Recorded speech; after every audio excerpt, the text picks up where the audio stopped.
Come in, come in.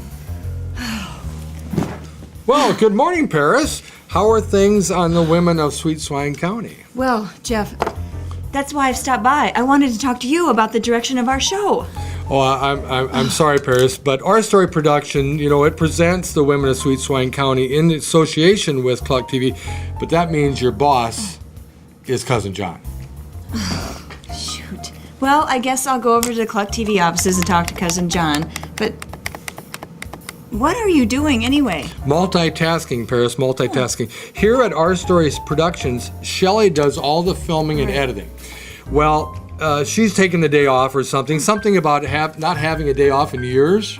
Oh, really? Yeah, well, anyway. Yeah, that's right. Anyway, that leaves me to preview all the upcoming episodes here on my computer. So, Jeff, what is with all this mess? Well, Paris, we produce the show As the Corn Grows, and I'm attempting to organize all the episodes. This is quite the show, and we're trying to show the original episodes because this show is destined to be a cult classic. I've seen many episodes of As the Corn Grows, but I can't tell. Is it a reality show or a soap opera? Well, it's the story of the people citizens from Sweet Swine County who live and love as the corn grows. You can't get more real than that. And do you want to see how it all began? Sure, I'd love to.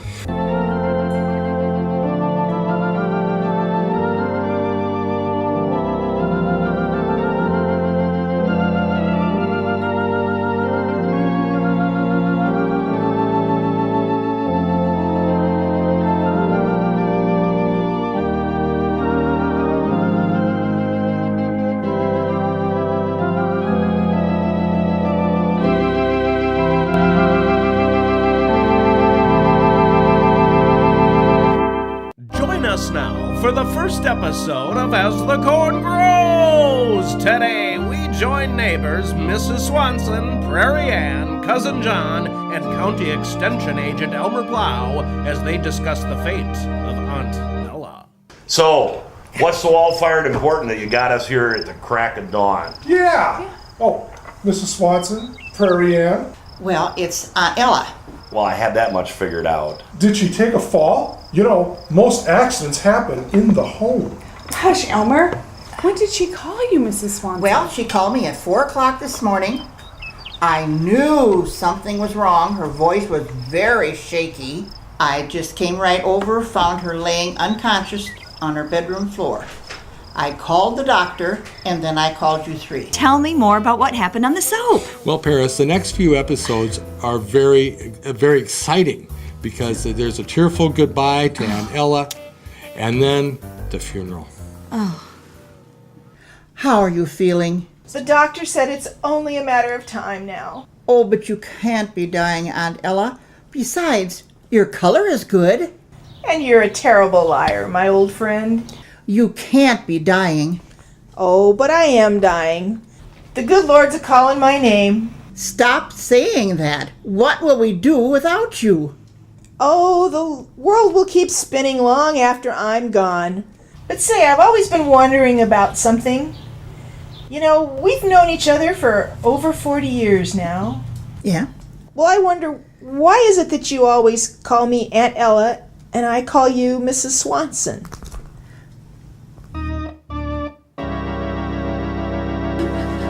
What do you suppose they're talking about up there anyway? I don't know, but Dr. Gus says she's only got hours to live. I'm sure they're going to call us in there one at a time to say goodbye. Oh, would you two stop blubbering? Dr. Gus has been wrong before. She's a tough old bird. And Ella, she'll be up mowing hay in another week or so. I don't know, but I'm going up there. I'm right behind you. Oh, for heaven's sakes. Mrs. Swanson, can you put that magazine down? Oh, but there's such good recipes for hot dishes in here. I know, dear. I know there is. But you have to listen to me. There's not much time. What is it, Aunt Ella? There are a few things I need you to do for me after I'm gone. Oh, stop. I can't bear to hear you talk like this. Get a grip. I need your help. I cannot have you falling apart on me right now. All right, I'm listening. You'll have to take over organizing the buffet table at the Sweet Swine picnic tomorrow. Lord knows I won't be able to do it. Oh, but Aunt Ella, I'm sure they'll cancel, especially if you're not going to be there. Oh, no, they won't. You have to promise me everything's going to go on as scheduled.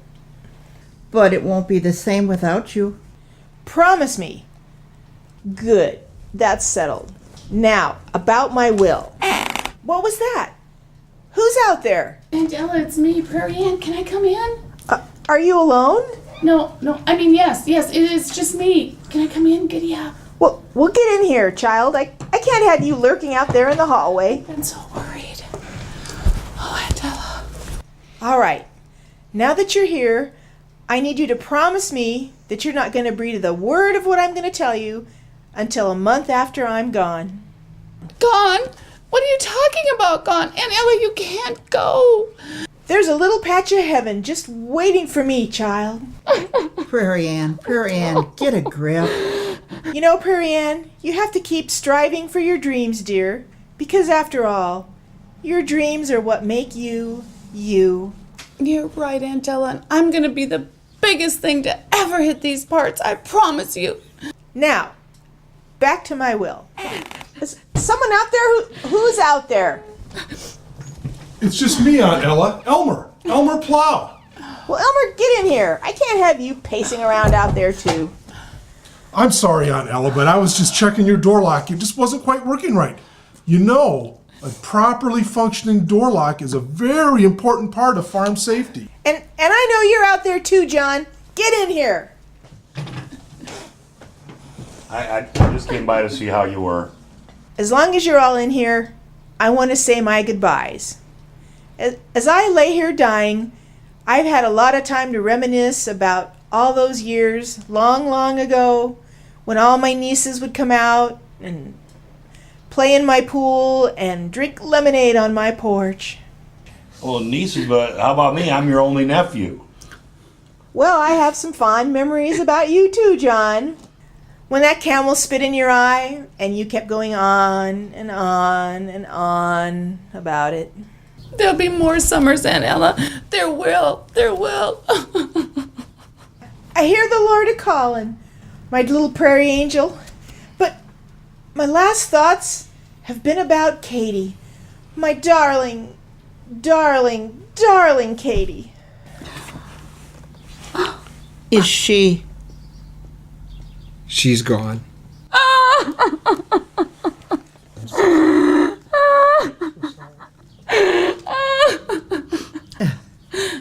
Who's Katie?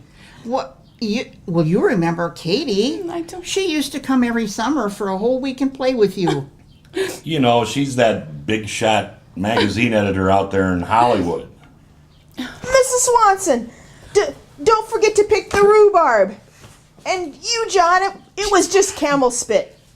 Get over it. Is she? She's really gone this time. I'm sure. I'm sure. I'm sure.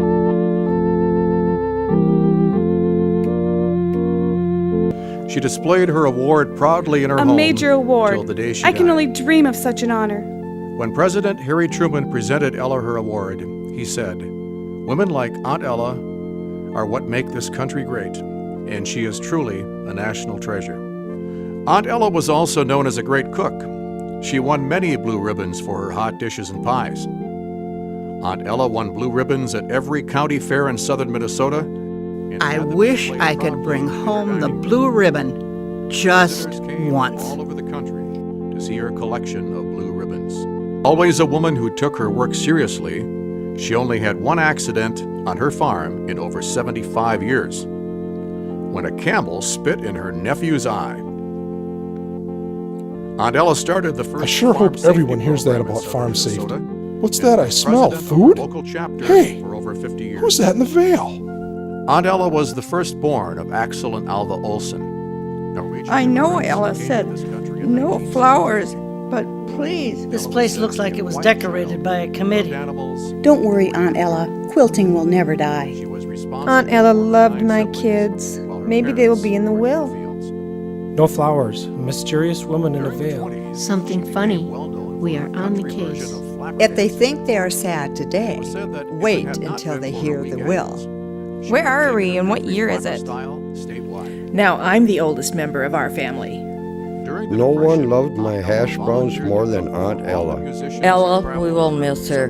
She was the last collector who bought all of her antiques new. I hope everyone knows I'm selling CDs in the lobby. I wonder if Lonesome Ron will sing my new campaign song. Gosh, I wonder if Prairie Ann even knows I'm here. You know, things really started to heat up when Aunt Ella's will was read. And then Cousin John meets with Lawyer Ed. He's not happy. I was really surprised to get your call, Ed. I don't know why Aunt Ella would want me here. Well, she considered you to be a good friend, as she did you, Prairie Ann. I still can't believe she's gone. Oh, I can't either. I was so heartbroken I couldn't attend the services at all. She was my first love. Hey, can we get on with this? I've got a whole truckload of laying hens that's leaving here at 1 o'clock. Oh, don't be such an old grouch, for heaven's sakes. And I didn't know that you dated Aunt Ella. Yeah, we dated in high school, and actually we were engaged to be married. You two got hitched? Giddy up. No, we weren't hitched, but I had dreams of making in vaudeville, and was going to get on the entertainment circuit and travel the country. You were in showbiz? Yes, I was in show business, but Ella wanted no part of it. I wanted to follow the bright lights, but Ella wanted to stay here in Sweet Swain County and take care of her father's farm. Oh, that's so sad. And yes, it was very sad, but she did come to visit me every year. Every year? Every year until 1956. 1956? Yeah, that was the year she just called me. But she never married, did she? Yeah, she said I was a tough act to follow, and it took me 40 years to get over the idea that she would never be my wife. Oh, Ed, that is just so romantic. Oh, yeah, let's break out the violins and pop the cork on some champagne. Oh, be quiet, you old sourpuss. Listen, woman, and you, let's get on with this. Oh, we can't do anything until Elmer Plow gets here. Plow? Yeah. He's in the will? Sure, yes. Elmer's coming, Ed, really? Yeah, in fact, he should be here any time. So tell me, Lawyer Ed, why did you give up show business to practice law back here in Sweet Swain County? I just don't get it. Well, I got my big break on the Telly Sullivan Show, and I was following this rock and roll group, this long-haired rock and roll group. They're singing something about she loves you. Yeah.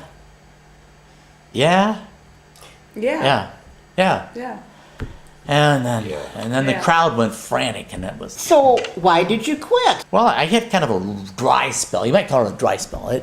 It lasted about about 20 years, and my father wanted me to come back and help with the law practice, and Ella was here, and so you're calling 20 years a little dry spell? So why didn't you and Aunt Ella get back together? Kind of a complicated story. I was on my way back from L.A. on the Great Northern Railroad, and we went down to the dining car, and I had a nightcap, and this lady was there, and so we got off the train in Denver and got married. Let me see if I got this straight.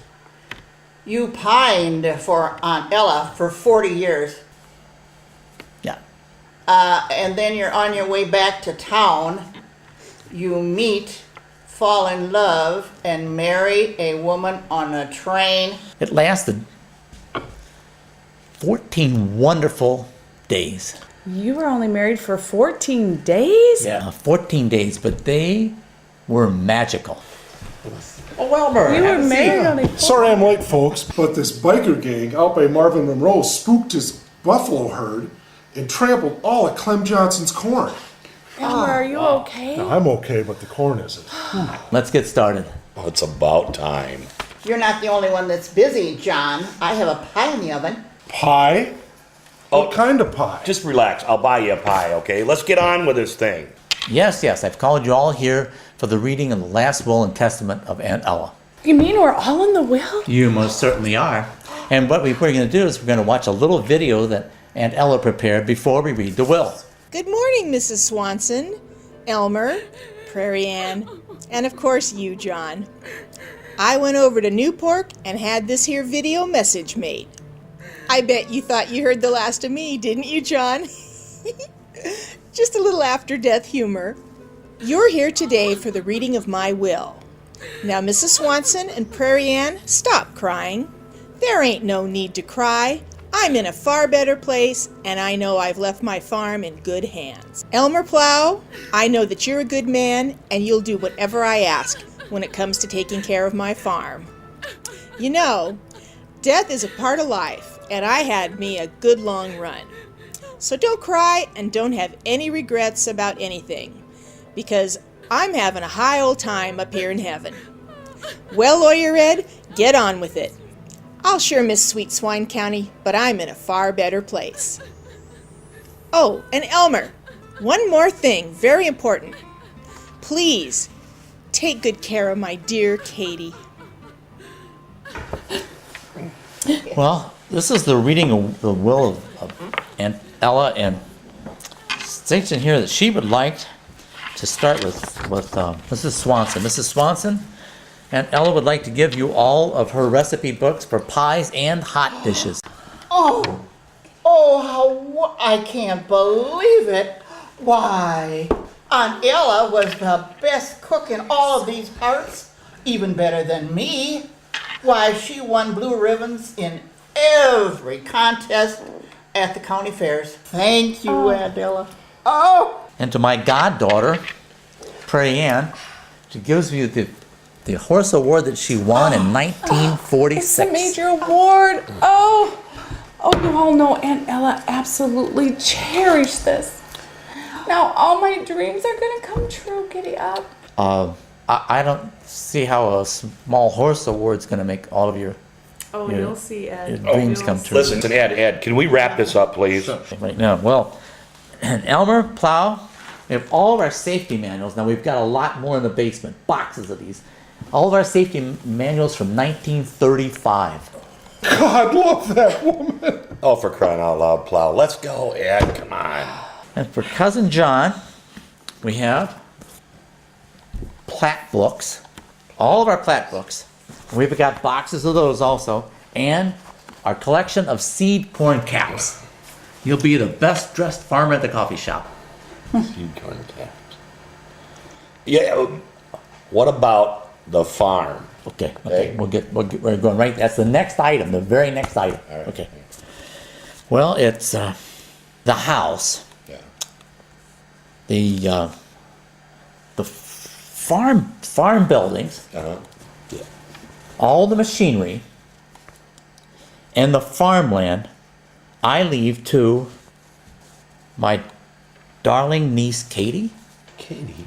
Oh, crap. Listen, I'm going to contest this will and get that farm back in my family, or my name is not John Robert Olson. Whoa, John, calm down. Have a seat, relax. I don't want to have to call security on you. Edna here is the security. Calm down. All right. No, I'm not calming down. I'm the one who's excited. I'm not beating on the table. I'm not trying to contest this Listen, will. can't we just talk this over like rational human beings? Well, sure we can. Yeah, you'll be all right there. Yeah, I suppose we can, yeah. But let me give you some advice, John. You can't contest this will. This will is ironclad. But I want no but about it. Aunt Ella, she prepared this for you. She decided everything she wanted you to have. It's right here. Let me look at this just a second. Here's a clause right here. It's a basic clause. And it's right there. It's right. It says, what she left you is exactly what she intended for you to leave to you. Come on, let's be serious. Urban Katie is a city girl. You can't possibly think that she's going to move from California back here to Minnesota to run a farm. Well, let me check with Edna. Edna, when is that sexy young lady from California coming? One with the nice legs. And she's yeah, right. Yeah, that one. Yeah. Today? She can't be moving in today. Oh, hold on a second. Edna. Right. I got an appointment with her. What time is that? Oh, okay. John, look, I got an appointment with her at 1 o'clock, and I got a bunch of stuff to do. Edna, can you This help is John not out? the end of this. Edna, can you help John out? And Well, the big day finally came. Urban Katie arrives. Let's talk about this will. You know, Aunt Ella was very, very fond of you. She saw a lot of herself in you. She saw a lot of the spit and vinegar. She saw a lot of the pioneer spunk. And, you know, you remind me a lot of her. Yeah, a lot of her. Why don't you just sidle right up here beside me and let's hop right over here into Uncle Ed's lap and let's look at this will. I'm sorry to interrupt, Lawyer Ed, but Elmer Plow is here. Oh, Elmer Plow, he must be early. We're working on this will. We've got some things going on in here. Are you sure it's time for him to be here? Sure thing. Okay, all right. Well, send him in. Elmer Plow? Oh, he's someone I wanted you to meet. Elmer, come in here, have a seat. Can you move over that way just a little bit more? Oh, okay. Katie, I wanted to have you meet Elmer Plow. Elmer Plow is the Sweet Swine County Extension Agent. Elmer Plow, it is so nice to meet you. The pleasure is all mine. Well, yeah, as I was saying, Aunt Ella left the farmhouse and all the farmland to you. Aunt Ella was worried that you may need some help. Help? Yes, well, you know, running a farm is different than running a magazine. There's a lot of expertise that's needed, and that's what Elmer Plow is here for, is to provide that expertise. Really? Well, so are you a farmer, Mr. Plow? Oh, no, I'm not a farmer, Miss Olson. I'm the county extension agent, and I specialize in farm safety. Safety? Oh, of course. The key to any successful organization is the proper adherence to safety principles. This is a common fact. Since we're going to be working so closely together, perhaps you should call me Katie. Let me tell you something, Miss Olson. Yeah? You have 200 of the best acres in this entire county. With proper management, experienced farm hands, there is no way you will not have a bumper crop in the fall. So are you going to be my farm manager then? No. You don't understand. I am far too busy to manage a farm. I have got all kinds of safety issues in this county. This county is a disaster area. But I have the line on 2 or 3 very good people that will help you in your farming operation. Well, I don't know, but this is all starting to sound terribly expensive. Oh, well, look, Miss Katie, don't worry. Trust Uncle Ed. I happen to know that Aunt Ella left some money in a fund that will get you through to the first harvest. Well, I don't know. I'm starting to get very overwhelmed. Well, it's not overwhelming, but there is something I need to warn you about. Well, it's him. I'm an old man. But I do need to warn you about Cousin John. Cousin John? Well, that's Uncle Rupert's son, Yes, right? Yes. Well, ever since Rupert passed, he has been talking about getting this farm back. He came in to see me recently, and he wanted to see the will. We talked about the will, and I explained to him that what happens with this, and he says he doesn't care what the will says. He's going to get that farm back. Lawyer Ed is right. In addition to being worried about this one-eyed barrister, you do need to worry about Cousin John. He was spouting off at Edie's Cafe this morning about some sissified California girl isn't going to come into Sweet Swine County and run his father's farm. He has vowed to get this farm back for pennies on the dollar. Well, I've got a message for Cousin John. You may tell him that I did not drive 2,200 miles in a Penske truck with a distressed cat in my passenger seat towing my flying bedpan of a car to turn tail and run. Mrs. Swanson is here. Mrs. Swanson? Tell her to come on in. Sure thing. Oh, and I wanted to remind you about your 2 o'clock appointment. Oh, 2 o'clock appointment. Oh, gosh, thank you very much. I have an appointment with Roberto, the new hairdresser down the street. I have to go. You all stay here, take your time, get acquainted. I'll get in touch with you next week after you get a chance to get settled. Okay? Maybe I should leave too. No, just stay. I'll tell Wilma that you'll be using the office for a while. I can't believe that guy is 96. Oh, wait, that's nothing. He's got an uncle over in Newport. He's 114 and he's still trying cases. So, Mrs. Swanson, it looks like you've been baking again. Well, I tell you what, strawberry rhubarb pie, picked fresh this morning, took it out of the oven about an hour ago. Mrs. Swanson, I'd like you to meet someone. Mrs. Swanson, this is Katie. Katie, this is Mrs. Swanson, Aunt Ella's oldest friend. Mrs. Swanson, Katie. Well, Katie, nice to meet you. I don't know if I'm the oldest friend, but surely she was one of my closest friends. Well, I must say, this pie it's smelling like heaven to me. It was Aunt Ella's favorite recipe. And I don't know if you remember me or not, but when you were a little girl, you used to come to my farm every summer, ride my horses, and pick my flowers. I do kind of remember that. That's so nice to hear. And I'm so glad that you have met Elmer. He's been a faithful friend, and he's here to help you get a bumper crop. Bumper crop? Well, as I'm looking around here, I certainly think you're going to need one. Wow, Jeff, this show rocks. I am impressed, and that is a very hard thing to do. You know, Paris, and this is only the first part of the first season. You know, this show can be seen every week on televisions all over southern Minnesota, as well as all of them can be seen on our website, ourstorymn.com. Wow. You know, this has been great. I'm glad I stopped by. And I am so glad that As the Corn Grows has become part of Our Story, Minnesota at its best.